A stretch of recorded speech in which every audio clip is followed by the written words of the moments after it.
2 video मैं already बना चुका हूँ और उम्मीद करता हूँ आपको दोनों वीडियो अच्छी तरह समझ आ गई होंगी। अगर आपने नहीं देखी हैं तो प्लीज़ पहले उसको देखें, जिसमें मैं इंट्रोडक्शन और काफ़ी कुछ करवा चुका हूँ। तो लास्ट क्लास में मैंने इमेज स्टार्ट करवाई थी, 2 इमेजेस बेटे मैं करवा चुका हूँ। अब कनकेव मिरर की 4 इमेजेस बची हैं, तो आज 4 इमेजेस कंप्लीट करके कोशिश करेंगे कॉन्वेक्स की भी जो कर ले। मैं ज़्यादा लंबी इमेजेस नहीं बनाता हूँ, मैं ज़्यादा लंबी वीडियो नहीं बनाता हूँ, क्योंकि मुझे लगता है बच्चे जो हैं वो ज़्यादा लंबी वीडियो देखना पसंद नहीं करते हैं। इसीलिए मैं 15 से 20 मिनट की ही वीडियो बनाता हूँ। ज़्यादा बात ना करते हुए हम स्टार्ट करते हैं। देखो बेटे, लास्ट जो मैंने बनाई थी when an object is placed at C, तो उससे आगे चलते हैं। देखिए बेटे, ये कनकेव मिरर है, ये मैंने पेंट कर दिया। दिस इज प्रिंसिपल एक्सिस, ये फोकस, सॉरी ये पोल, ये फोकस, ये centre of curvature.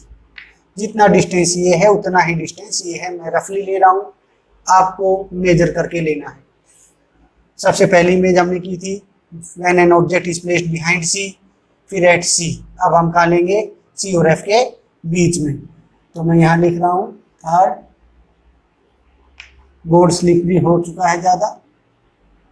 When an object is placed between C and F, इस तरह when an object is placed between C and F, C और एफ के बीच में जब एक ऑब्जेक्ट को रखा जाए तो इमेज कहाँ बनेगी? सी और एफ के बीच में बेटे मैंने ये ऑब्जेक्ट रख दिया। एक रेज जाएगी पैरेलल, कहाँ से जाएगी? फोकस से। ये रूल ऑलरेडी मैं बता चुका हूँ बेटे। कोई भी 3 रूल जो मैंने बताए थे, वैसे 4 होते हैं, एक आगे बताऊंगा।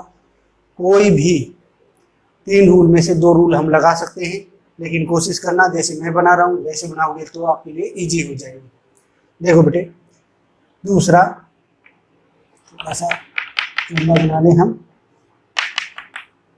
एक रे हम सी से ले जाते हैं, और मैंने आपको बताई थी जब भी सी से जाएगी तो मिरर से टकरा के उसी पाथ पे वापस आ जाएगी।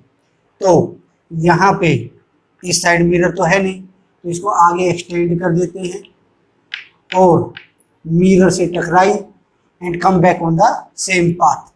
तो इसको हम आगे बढ़ा देते हैं। जहां भी ये 2 रेज मिलेंगी वहां पे आपकी इमेज बनेगी। ठीक है, तो ये इमेज आपकी बन गई। अगर ये ए भी है, थोड़ा भी, ये इमेज आपकी बन गई। अगर ये ए भी है तो ये ए डैश बी डैश होगा। इस पे एक्स लेते तो ये एक्स डैश हो जाता। एरो का स्पेशल ध्यान रखना है, क्योंकि बेटे अगर एरो नहीं लगाए तो बेटे सही बना के भी काट देगा। आपके ब्रेन में हमेशा ये चीज़ फिक्स होनी चाहिए कि टीचर एक तरह से कंप्यूटर की तरह काम करता, आता उसको सब कुछ है, लेकिन वो सिर्फ वही देखेगा जो आपने किया है। अगर ठीक है तो सही नंबर दे देगा, गलत है तो अपनी तरफ से वो कुछ नहीं करेगा, काट देगा। सब कुछ आते हुए भी वो एज ए मशीन काम करता है। तभी हम डिफ्रेंशिएट कर पाएंगे अच्छे बच्चे और कमज़ोर बच्चों में। कमज़ोर बच्चा तो कोई होता नहीं, सिर्फ पढ़ाने का तरीका है। अगर उसको इंटरेस्ट आ गया तो इंटेलिजेंट कभी भी हो सकता है। ध्यान दें, एक बार क्रॉस चेक कर लेते हैं एरो लगाई या नहीं। ये लाइन गई, एरो, ये एरो, यहाँ से गई एरो, एरो।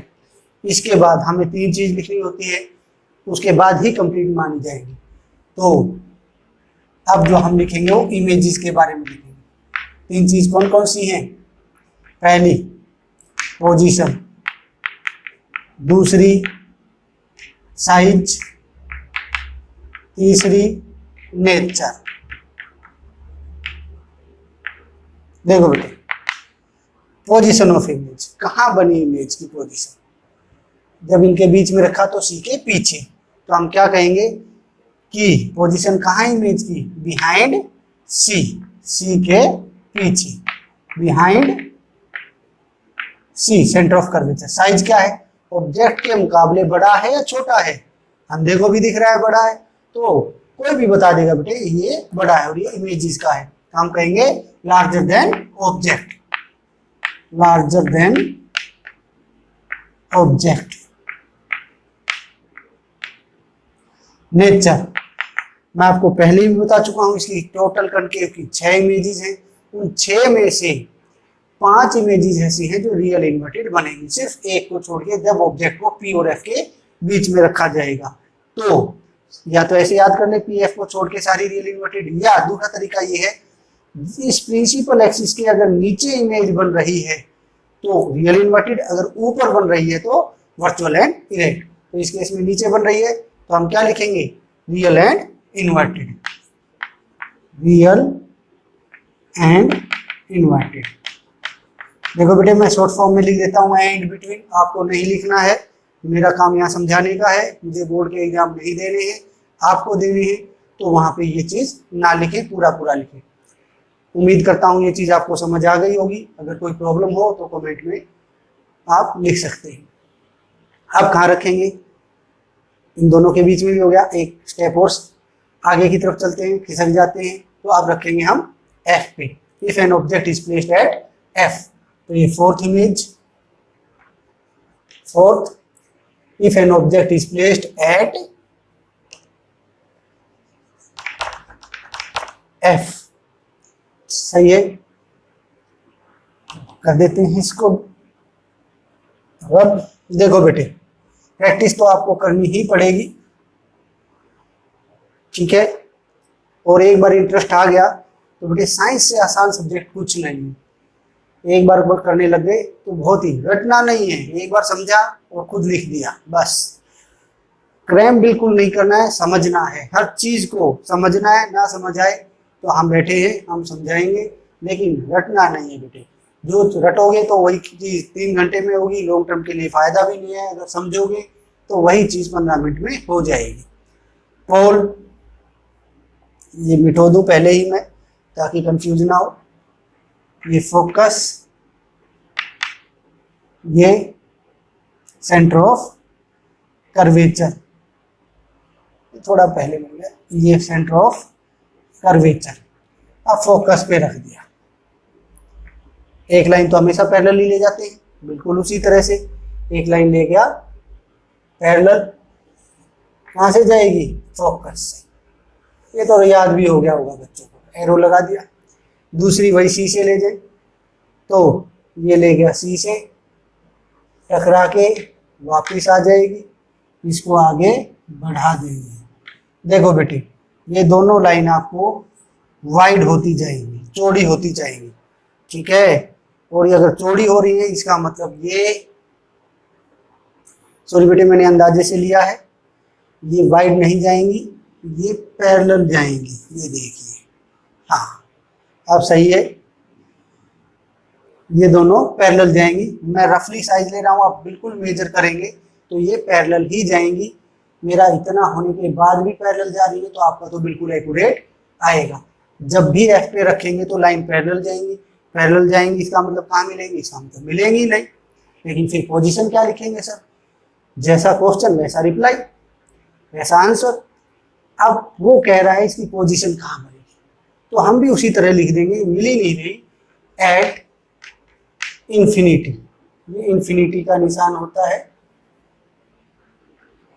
एट इंफिनिटी, ऐसे भी लिख सकते हो आप लैंग्वेज में, एट इंफिनिटी। इंफिनिटी का क्या मतलब? इंफिनिटी का मतलब बेटे अनंत। अनंत मतलब जिसका कोई अंत ही ना हो, इसका मतलब ये चलती जाएगी चलती जाएगी चलती जाएगी, कहीं मिलेगी नहीं। फिर हम पोजीशन क्यों देते हैं?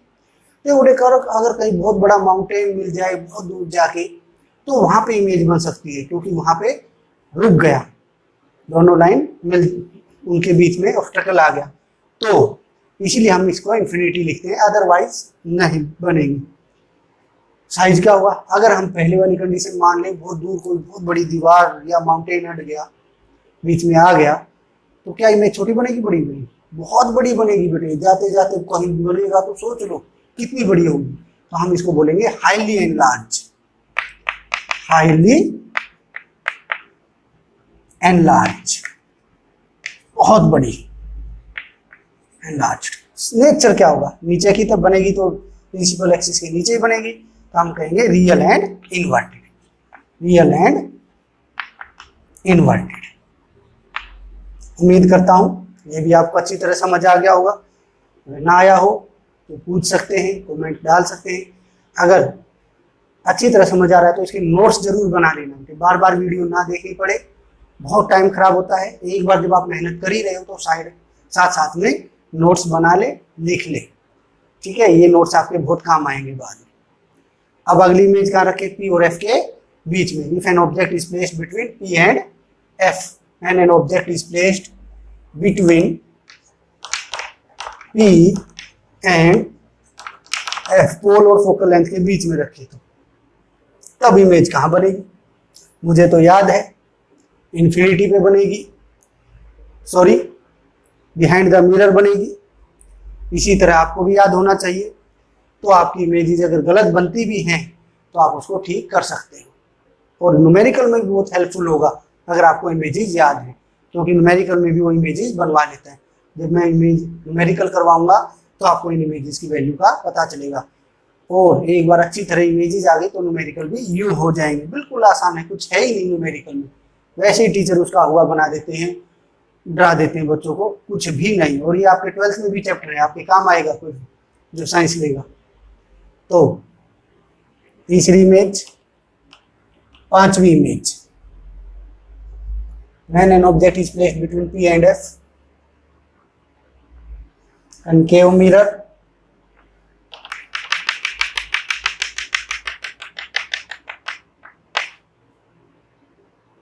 प्रिंसिपल एक्सिस, एफ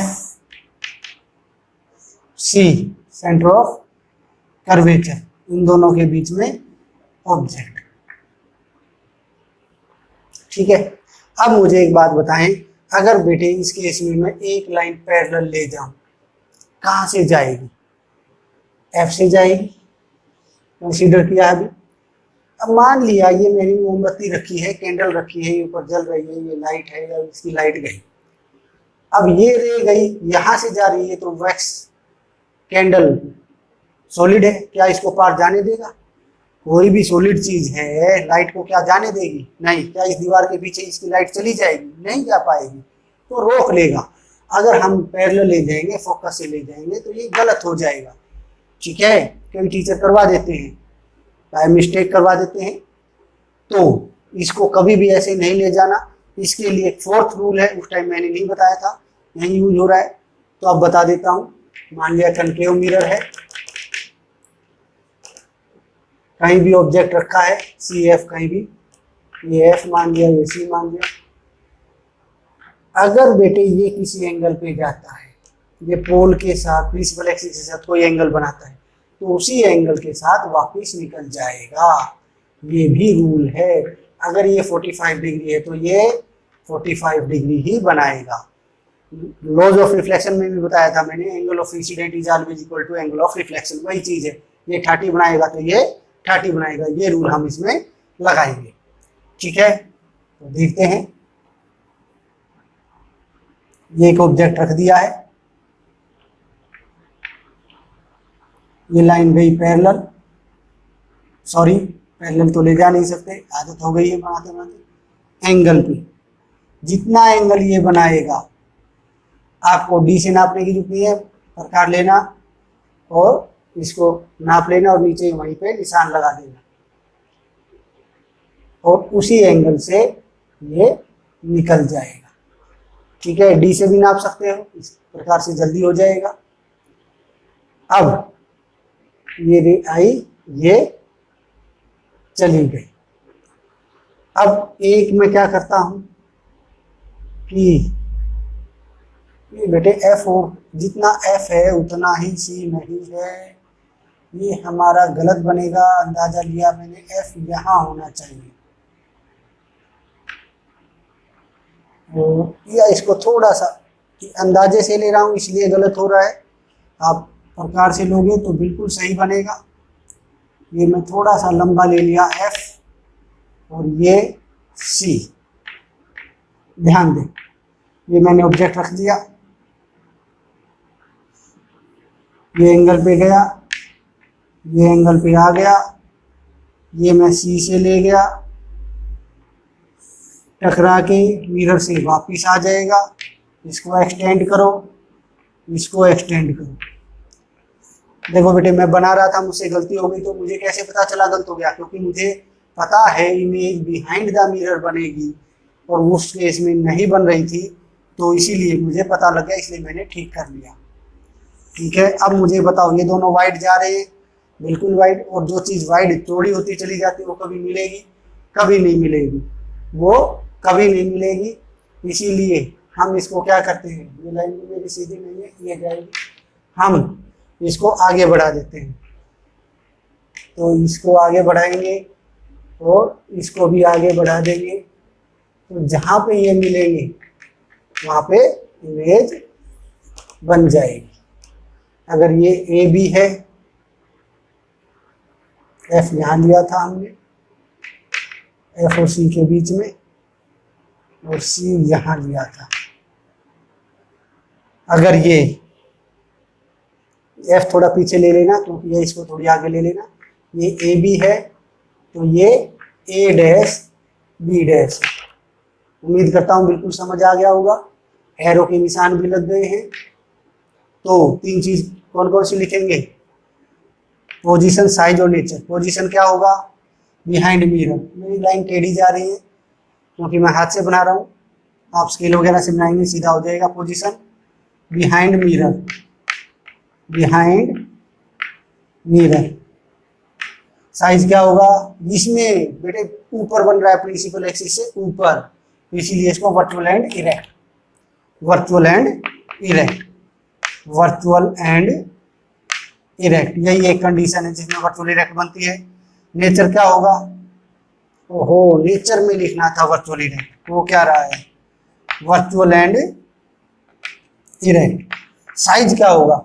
हाँ भाई, इसके मुकाबले बड़ी है, क्लियर दिख रही है, तो आप लिखोगे larger than object, larger than object. Time ज्यादा हो रहा है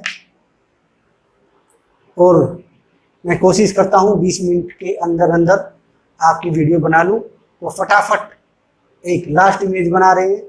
अब पी पे तो रख नहीं सकते, इन दोनों के बीच में हो गया। आप कहाँ रखेंगे ऑब्जेक्ट को?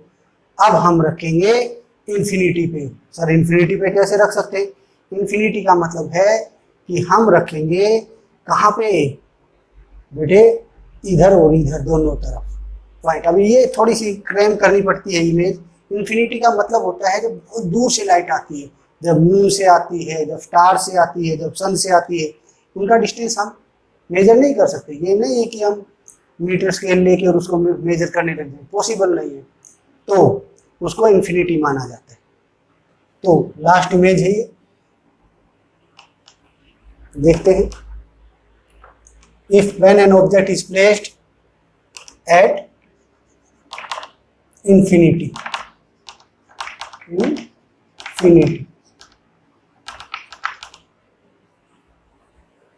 और ये 6th नंबर दे देते हैं।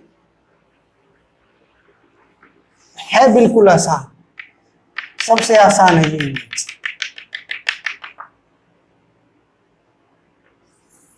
ये पोल, ये सेंटर ऑफ फोकस, ये सेंटर ऑफ कर्वेचर, मेजर कर लेना डिस्टेंस को।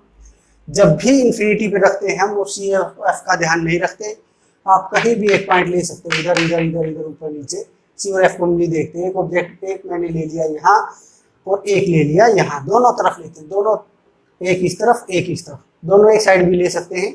मैं दोनों तरफ ले रहा हूँ। एक रे जाएगी पैरेलल, कहाँ से चली जाएगी? फोकस से, फोकस से। एक रे जाएगी पैरेलल, कहाँ से जाएगी? फोकस से। एरो के निशान जरूर लगा देना। पॉइंट साइज बनेगा और एफ पे बनेगा, रियल इन्वर्टेड बनेगा। कैसे पता चला? ऐसा तो पता नहीं लग रहा। जब हम प्रैक्टिकल में करेंगे तो थोड़ा सा नीचे बनता है, उसी से पता लग जाता है रियल इन्वर्टेड है। पोजीशन कहाँ होगी? एट एफ, फोकस पे। साइज क्या होगा? पॉइंट साइज, बिल्कुल छोटा, थोड़ा नीचे बनेगा, वो भी पॉइंट साइज ही माना जाएगा, वेरी वेरी स्मॉल। हम लिखेंगे पॉइंट साइज। नेचर क्या होगा? वही real inverted, real and inverted. देखो बेटे, ये आपकी 6 की 6 इमेज हो गई है। अगर कुछ भी प्रॉब्लम हो तो आप कमेंट में डाल देना और इंटरेस्ट बनाओगे तो हो जाएगा। अगली बार कॉन्वेक्स की बनाते हैं, उसके साथ यूजेज होंगे। यूजेज में हम बताएंगे इनका प्रैक्टिकल यूज क्या है, हमारी प्रैक्टिकल लाइफ में ये कहाँ कहाँ काम आते हैं। उससे पहले तो आपको थोड़ा सा टॉलरेट करना पड़ेगा, पेपर में भी आएगा। तो अब यहीं पे हम विराम करते हैं। अगर कोई भी चीज़ समझ ना आए तो फिर पूछ रहा हूँ, फिर कह रहा हूँ, कमेंट में डाल देना। Have a nice day. जय हिंद।